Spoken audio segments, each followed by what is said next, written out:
Provérbios capítulo 6, versículo 6, diz assim: preguiçoso vai ter com a formiga, observa os seus caminhos e ser sábio. Ela, mesmo não tendo chefe, nem superintendente, nem governante, faz a provisão do seu mantimento no verão e ajunta o seu alimento no tempo da colheita. Provérbios 6, agora o verso 9. Preguiçoso, até quando ficarás deitado? Quando despertarás do teu sono? Um pouco para dormir, um pouco para cochilar, um pouco para descansar de braços cruzados. A tua pobreza te sobrevirá como um ladrão e a tua necessidade como um assaltante. Queria hoje dar um estudo, uma palavra sobre preguiça. Senhor, obrigado pela tua palavra. Peço que o Senhor, mais uma vez, pelo teu Espírito Santo, fale ao nosso coração, traduza a tua verdade e que ela encontre lugar em corações, em mentes que são receptivos a ela e que assim produza fruto de salvação e para a tua glória, em nome de Jesus. Amém. Pedir só um pouquinho de som. Show preguiça. Agora eu preciso trabalhar. Show preguiça. Agora eu não posso parar. Essa é uma musiquinha, pelo menos a letra de uma musiquinha que a minha esposa canta para as crianças quando os brinquedos delas estão esparramados, não só no quarto delas, mas também na sala. E elas dizem que vão arrumar daqui a pouco. Ou depois, diante dos mandos da mãe de arrume essa bagunça.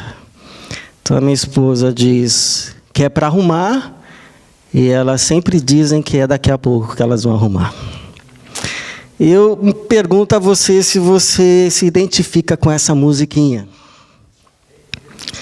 Se você também sofre de preguiça. Já disse um comentarista que o preguiçoso é o último a admitir a sua preguiça.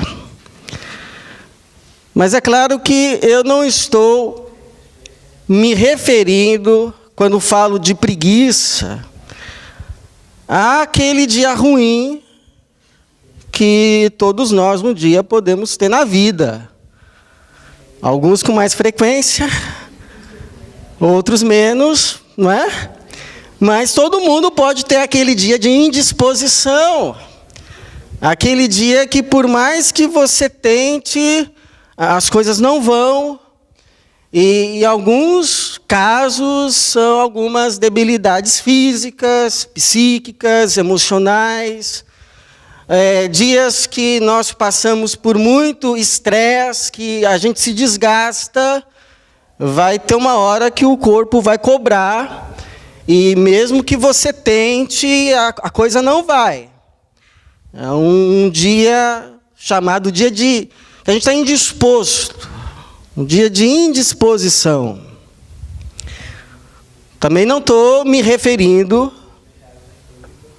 a tipos de relógios biológicos.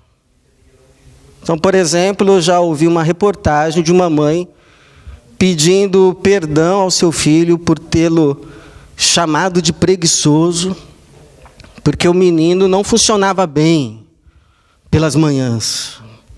De manhã ele era meio devagar, e aí a mãe não entendia e acabou chamando-o de preguiçoso.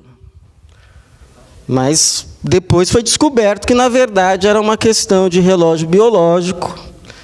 O relógio biológico do moço não despertava de manhã. Ele funcionava melhor à tarde, à noite, enfim. O problema são aqueles relógios que não funcionam nem de manhã, nem à tarde, nem à noite. O relógio não desperta nunca. Está sempre ali, dando corda, dando corda. Então, a preguiça que eu me refiro é aquela falta de valentia para com a vida. Aquela disposição mental quase que contínua de escape. Aquele comportamento fugidio diante das lutas, dos problemas, dos compromissos assumidos, das tarefas que são impostas ou que são delegadas no dia a dia, na vida. Então, a pergunta que a gente precisa responder hoje é: o que a Bíblia nos ensina a respeito de preguiça? Então, primeiro, a Bíblia nos diz que a preguiça é uma falta de coragem. Falta de coragem. Pessoa não tem coragem de se levantar, de ir à luta, de enfrentar aquilo que ela tem que enfrentar. Que, aliás, todo mundo, na sua maioria pelo menos, tem que enfrentar e acaba enfrentando. Pela força da situação, pelo contingente que se está vivendo, a gente tem que se levantar de manhã e ir à luta.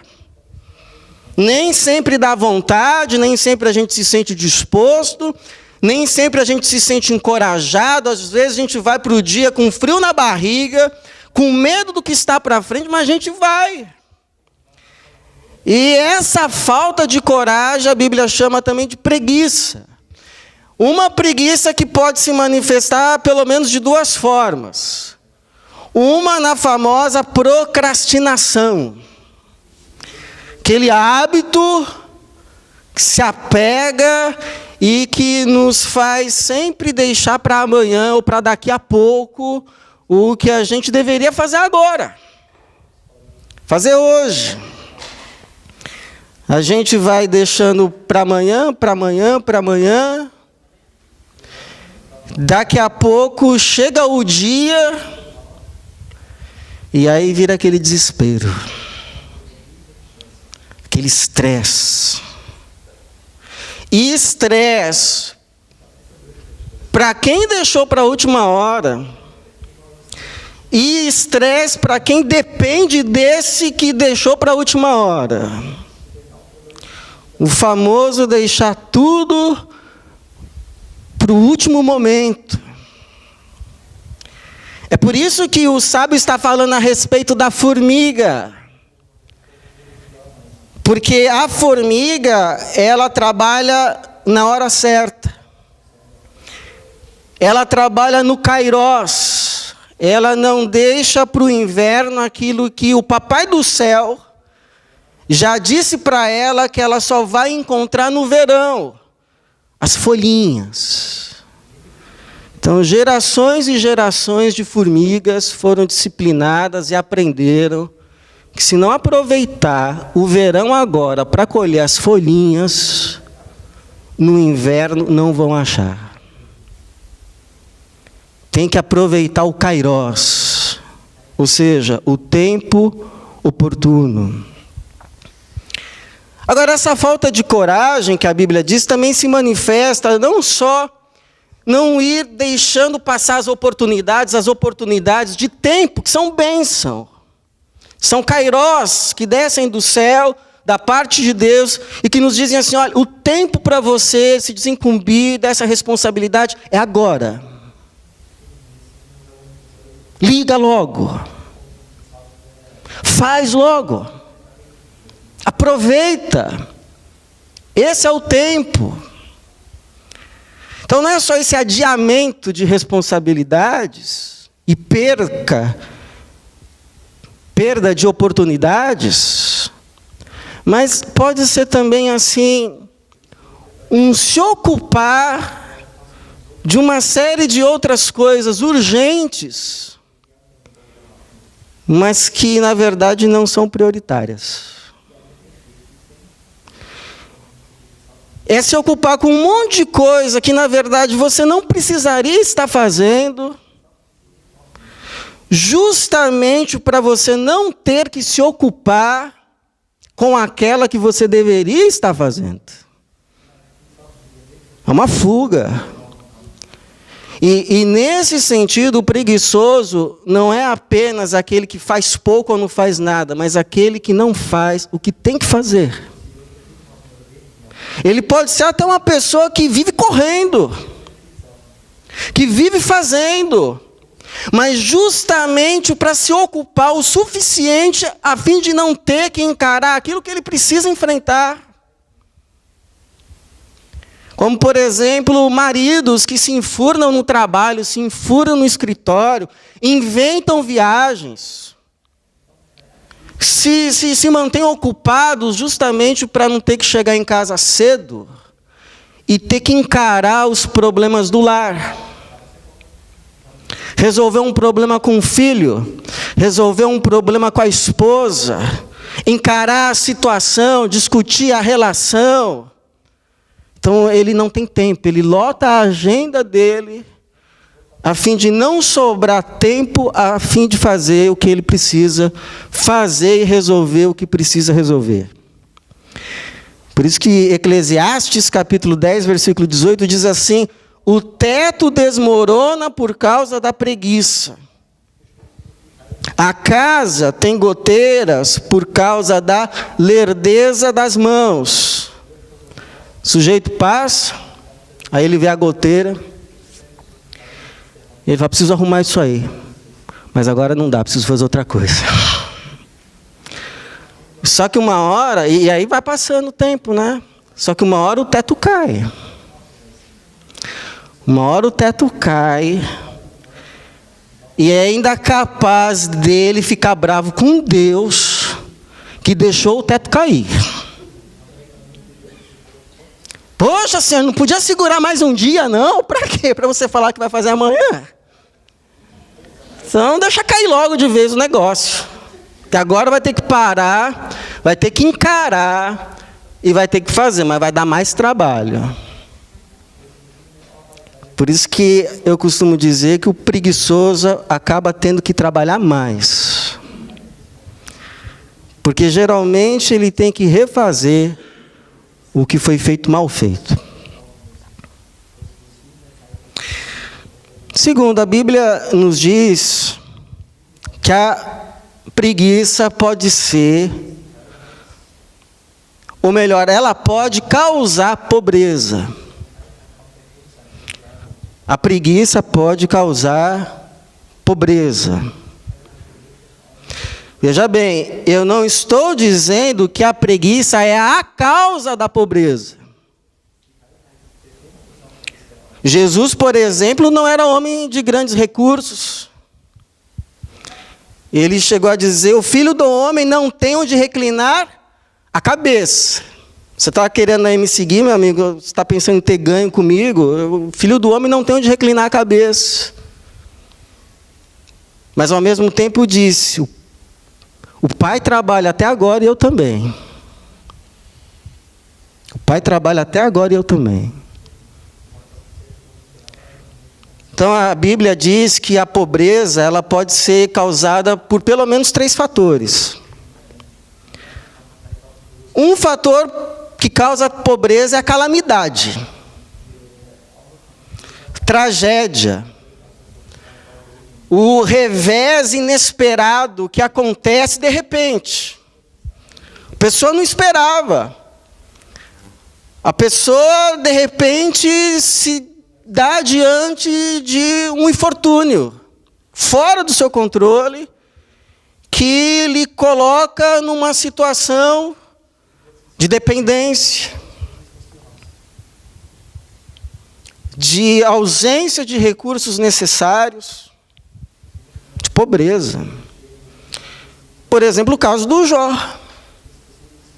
que em menos de uma semana perdeu tudo, devido à sequência de calamidades que lhe foram abatendo, o levaram à miséria. Um homem rico que foi levado à pobreza, em questão de dias. Então a calamidade é uma das causas. A segunda é a injustiça, que os profetas do Antigo Testamento denunciaram, principalmente os profetas menores, a respeito dos mandos e desmandos dos príncipes do povo, que aceitavam suborno, não faziam justiça, e o povo sofria. E o Tiago, ele retoma o tema e dá um exemplo. Capítulo 5, versículo 4. Ele diz assim: o salário que desonestamente deixastes de pagar aos trabalhadores que colheram nos vossos campos, ou seja, camponeses. Clama, e os clamores dos ceifeiros chegaram aos ouvidos do Senhor dos Exércitos. Então não tem o leitinho da criança. Por quê? Porque trabalharam e foram mal pagos, ou não foram pagos. Injustiça causa pobreza. Agora, um terceiro fator, sim, a preguiça também pode causar pobreza, como diz aqui no versículo de número 10 e 11, um pouco para dormir, um pouco para cochilar, um pouco para descansar de braços cruzados, a tua pobreza te sobrevirá como um ladrão, e a tua necessidade como um assaltante. Por quê? Porque desde lá da queda no jardim do Éden, está destinado, definido por Deus, que o homem vai ganhar o seu pão com o suor do seu rosto e com fadiga. Então, meu irmão, se você está procurando um serviço que não vai ter fadiga, que não vai ter estresse, que você não vai checar o pó em casa, então pede uma promoção para o céu. Porque aqui embaixo, como diz o povo, o bicho pega. Aqui o negócio é duro, é labuta. A gente soa a camisa, soa a testa para ganhar o pão do dia a dia. É assim. Não tem trabalho fácil. Não tem trabalho mole. É dureza. É dureza. Dureza. Por isso que o Paulo, ele escreve lá aos Tessalonicenses: aquele que não quiser trabalhar, não coma. Aquele que não quiser trabalhar, não coma. Já pensou se o povo aqui da Suíça lê isso? Muito bem. Terceiro, a preguiça pode ter fonte espiritual. Por exemplo, eu conheço a história de um homem que ele deixou o mato crescer ao redor da casa dele. Cresceu assim um matagal. Porque ele não queria que ninguém se achegasse a ele, a sua casa. Mas que depois que ele se decidiu por Cristo, seguir a Jesus, aí ele capinou tudo. Capinou tudo. Porque ele queria que pessoas se achegassem à sua casa para ouvirem o Evangelho. Então a Bíblia nos diz que quando um espírito imundo sai de um homem e fica procurando lugar, não acha, e volta dizendo: vou voltar para a minha antiga casa, e encontra a casa como? Varrida e adornada. Então pode ter uma causa espiritual. Quarto, a preguiça multiplica desculpas. Ela é mestre em sempre apresentar uma desculpa. Não existe preguiça sem desculpa. Todo preguiçoso tem um bom motivo para pedir um prazo a mais. Então eu tinha um pastor que um dia ele disse assim, que quando ele era jovem, chegava o meio de semana, e aí ele se sentia assim muito cansado de ir para o estudo bíblico, para a reunião de oração na igreja. Mas bastava um colega ligar para ele para ir para o futebol, que ele arrumava as coisas rapidinho e ia. Preguiça passava assim, ó, acabou a preguiça, acabou o cansaço. Não importava a hora que o jogo ia terminar, não, tamo lá.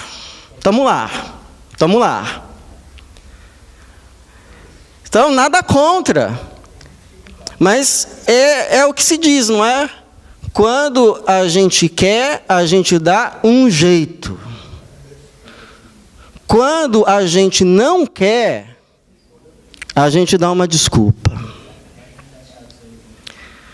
E Provérbios 22:13 diz assim, o preguiçoso diz, há um leão lá fora, se eu sair na rua, serei morto. A famosa desculpa esfarrapada. Quinto, a preguiça, cuidado, ela pode ser contagiosa. Então, por exemplo, bastaria eu começar a bocejar aqui, que daqui a pouco tem 2 ou 3 bocejando. Já reparou isso? Um boceja e começa. E você sabe que lá no exército de Israel, uma vez o Senhor deu um mandamento, todas as vezes que eles fossem sair para a batalha, o comandante tinha que ir à frente do exército e falar um monte de coisa lá para os soldados que iam para a batalha. Falava assim, olha, se você plantou uma vinha, ainda não desfrutou da vinha, vai para sua casa desfrutar da sua vinha. Se você está noivo de uma mulher e ainda não casou, então volta para sua casa antes que você morra na batalha e outro receba a sua mulher. E uma outra coisa que se dizia era o seguinte, quem dentre os homens é medroso e tem o coração covarde, vá e volte para casa, a fim de o coração dos seus irmãos não derreta como o dele. Teve uma vez que o Gideão fez isso. E foi embora 22 mil homens. Ficaram 10 mil só. Por quê? Porque é muito mais fácil você desanimar alguém de ir para a luta do que você animar alguém de ir à luta. Ainda mais quando você mesmo não quer ir à luta. Aí começa.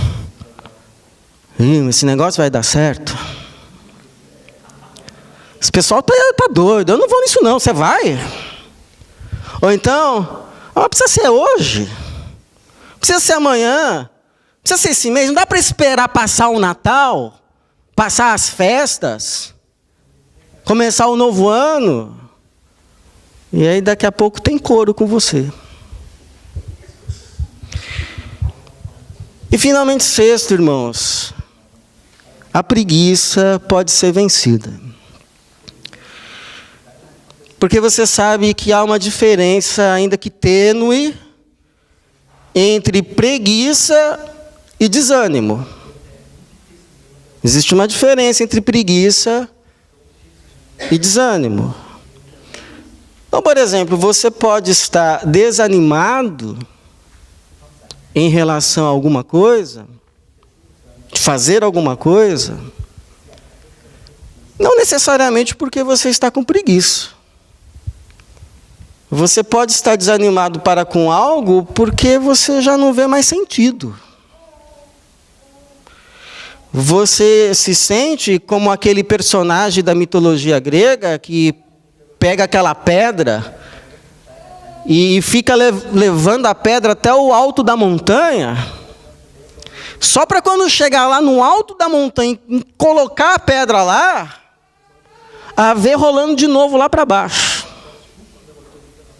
Aí você vai de novo lá embaixo. Não, vamos lá, vamos colocar essa pedra lá em cima. E vai, coloca, enxuga a testa e a pedra rola de novo. Aí você já tentou levar essa pedra lá para cima umas 10 vezes. E ela rolou. Chega na 11ª, você fala assim, eu não estou mais a fim de fazer isso não. Estou querendo enxugar gelo, esse negócio não dá certo, não tem sentido eu passar a minha vida tentando colocar essa pedra lá em cima, se eu sei, já por experiência, que quando ela estiver lá em cima ela vai rolar. Então, eu estou jogando a toalha. Pode ser. Preguiça já não é a falta de sentido de levar a pedra lá para cima. Preguiça é tipo assim, uma autopreservação exagerada. Um se preservar da dor, um se preservar do cansaço, da fadiga que é levar a pedra até lá em cima. Então é uma linha tênue, mas ainda assim existe a sua distinção. Agora, independente, se você está se sentindo sem forças para você fazer o que você sabe que tem que fazer, seja por desânimo, por não ver sentido, seja realmente por não querer se autopreservar de dor, de cansaço, que o trabalho exige, o remédio é um só para os dois. A força que vem do Senhor. A força que vem do Senhor. Deus é uma fonte inesgotável de forças para toda e qualquer situação, em qualquer tempo e para qualquer pessoa, inclusive para mim e para você. Há forças inesgotáveis em Deus e que podem ser disponibilizadas. Como diz Isaías, capítulo de número 40, Isaías, capítulo de número 40, versículo de número 28, diz assim: para você que se sente cansado, para você que se sente sem forças, para você que se sente desencorajado diante do momento da vida, diz assim: não sabes? Você não sabe? Não ouviste que o eterno Deus, o Senhor, o Criador dos confins da terra, não se cansa, nem se fadiga? Então, você está cansado, ele não está. Ok? Ele não está. O seu entendimento é insondável. E mais, ele dá força ao cansado e fortalece o que não tem vigor. Ele dá força ao cansado e fortalece o que não tem vigor. Então você está dizendo aí: não tenho força, não consigo, não aguento. Então, ele não está cansado, ele aguenta, ele tem forças e te quer dar. Ou ele vai te dar novas forças, renovadas, ou ele vai multiplicar as forças que já estão aí. E ao multiplicar as forças que ele já deu, estão aí, ele vai dizer assim, igual eu disse para o Gideão: vai nessa força. Vai nessa força. Vai nessa força. Coragem. Coragem. Vai nessa força. Agora, não é para ir assim igual um caminhão, né? Desgovernado. Atropelando todo mundo. Não, sai que agora o Senhor me deu força. Sai da frente. Aí vai destruindo tudo, também não é assim. Então, o meu conselho é o seguinte: você está diante de uma situação que te atemoriza, que tira as forças, que te desencoraja, então eu te aconselho a ir até o Senhor, e até Deus, e fazer 2 pedidos para Ele. Só 2 pedidos. Primeiro, peça discernimento. Discernimento. Para você saber e entender de todas essas coisas que estão aí para você resolver, todas essas lutas que estão aí para você lutar, todas essas coisas que estão aí para você fazer, qual é, de fato, a que você tem que fazer? Ou pelo menos qual é a primeira? Porque tudo de uma vez não vai dar certo. Porque você não tem que fazer o que os outros acham e dizem que você tem que fazer. Você não tem que fazer isso. Você também não tem que fazer o que você acha que tem que fazer. Mas seria bom você fazer o que Deus te confiou e te orienta a fazer. Mas qual é essa coisa? Qual é o bora lá? O pessoal fala, bora lá, ok, mas qual é o lá? Onde que está o lá? Porque às vezes você está desanimado para fazer certas coisas, está te faltando ânimo, coragem do céu. Claro que isso não é regra para tudo, mas talvez esteja te faltando ânimo porque são coisas que já não é mais para você fazer. Por mais que doa. Por mais que doa. Você já fez bem isso um tempo, Deus abençoou, mas agora já é tempo para outra coisa. Outra coisa. Igual uma vez o Davi foi para a guerra, e diz lá o texto que o Davi, de tanto lutar, ele ficou cansado. Ficou cansado. E por ter ficado cansado, quase que um filisteu o mata. Se não fosse um soldado amigo dele lá se interpor no meio, o Davi tinha sido morto. E por que ficou cansado? Porque já não era mais aquele jovenzinho. Já não era mais aquele mocinho que anos atrás tinha derrubado Golias.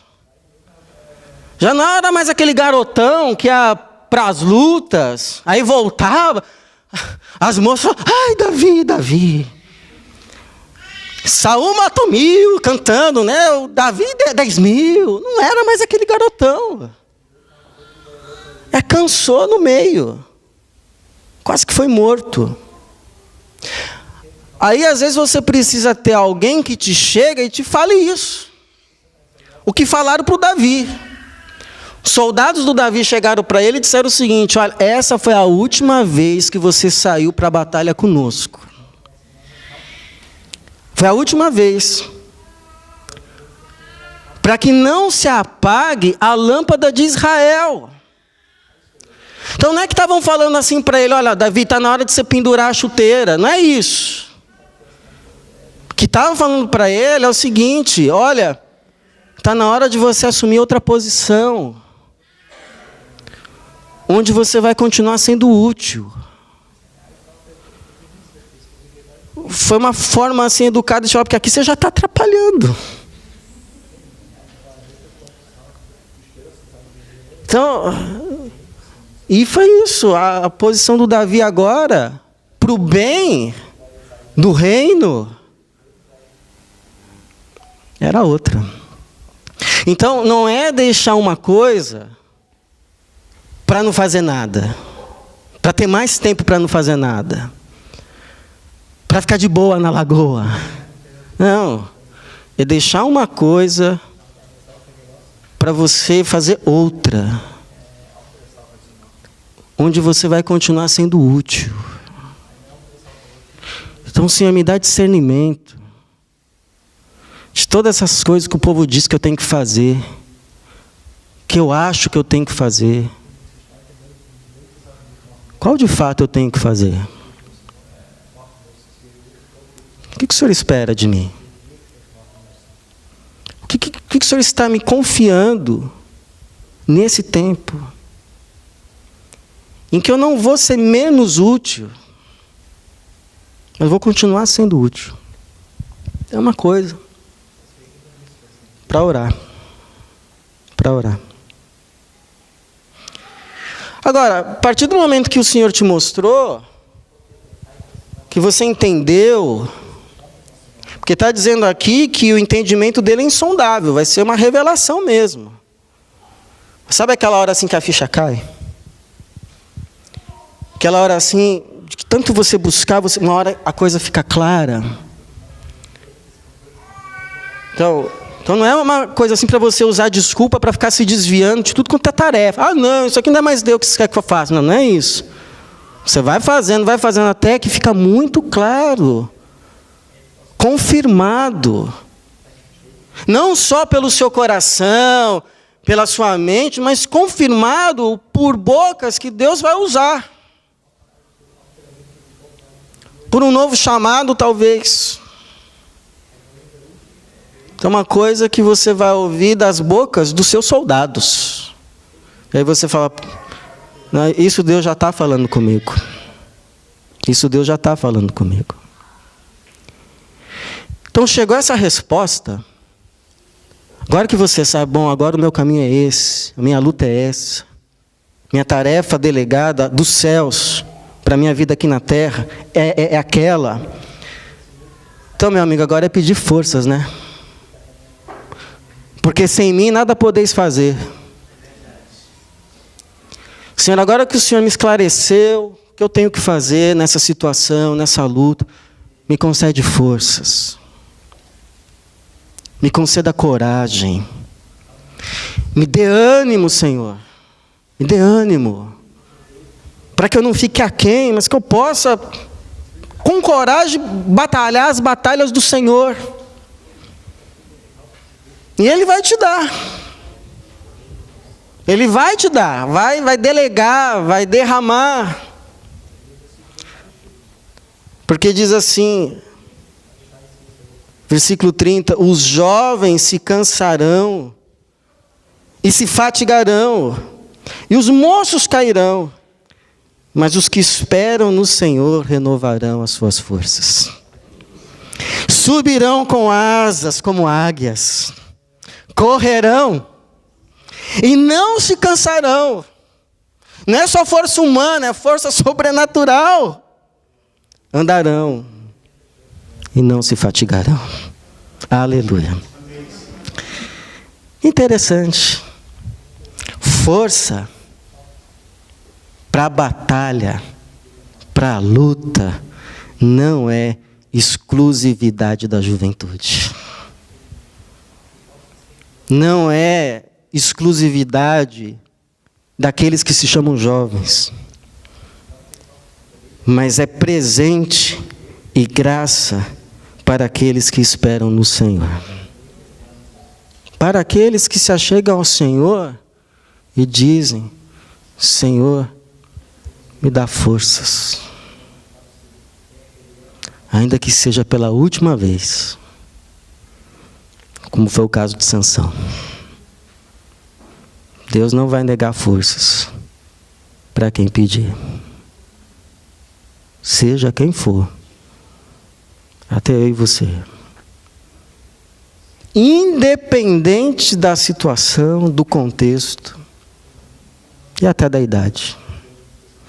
Eu vi um testemunho do John Wesley quando ele tinha 72 anos.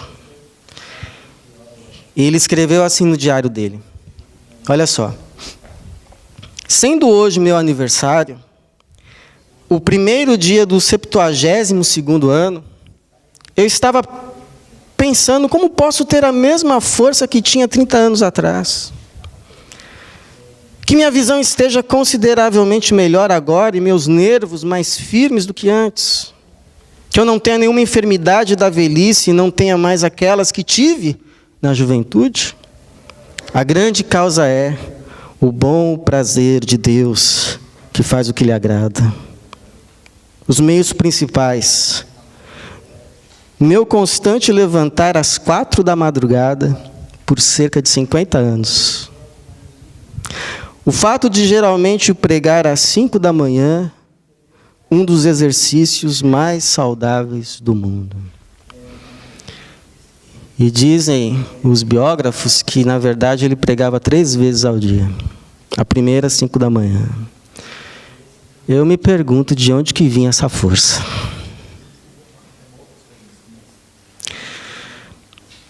De onde que vinha essa força? Para um homem de 72 anos, senão do Senhor, que o chamou e que nos chama também. Fiquei pensando e me perguntando, por que Deus me deu essa palavra? E eu penso que talvez por 3 razões. Talvez porque há pessoas aqui que já estão pensando em jogar a toalha. Principalmente porque já é fim de ano.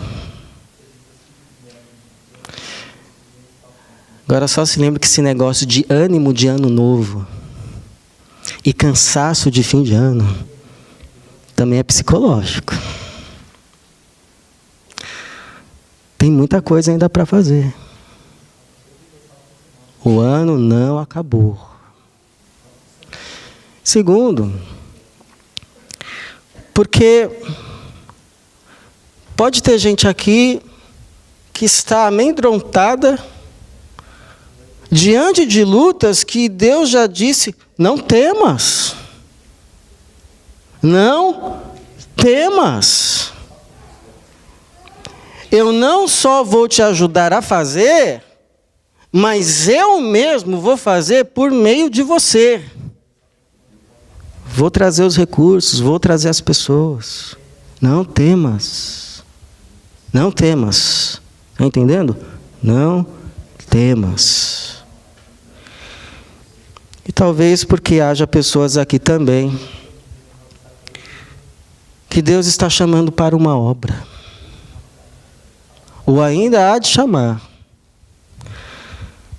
Mas já está dizendo como Moisés, Senhor, manda outro. Manda outro. Mando não. É você mesmo. É você mesmo. Vou te mandar lá o seu irmão Arão, vou te dar palavras e vou usar o que você tem para abrir o mar. Mas é você mesmo. E não queira escapar. Porque você vai sofrer se você for. Mas vai sofrer mais se não for. Então vai, Moisés. Vai nessa força, em nome de Jesus. E que o Senhor seja contigo. Então, minha oração é essa. Que Deus te dê entendimento. E que Deus te cubra de coragem, de forças. E te cubra com uma unção tal, uma capacidade. Para que você não apenas termine o ano, mas você possa terminar a vida. Dizendo como Jesus disse, Pai, completei a obra que me destes para fazer. Que assim seja. E que Deus te abençoe. Em nome de Jesus. Amém.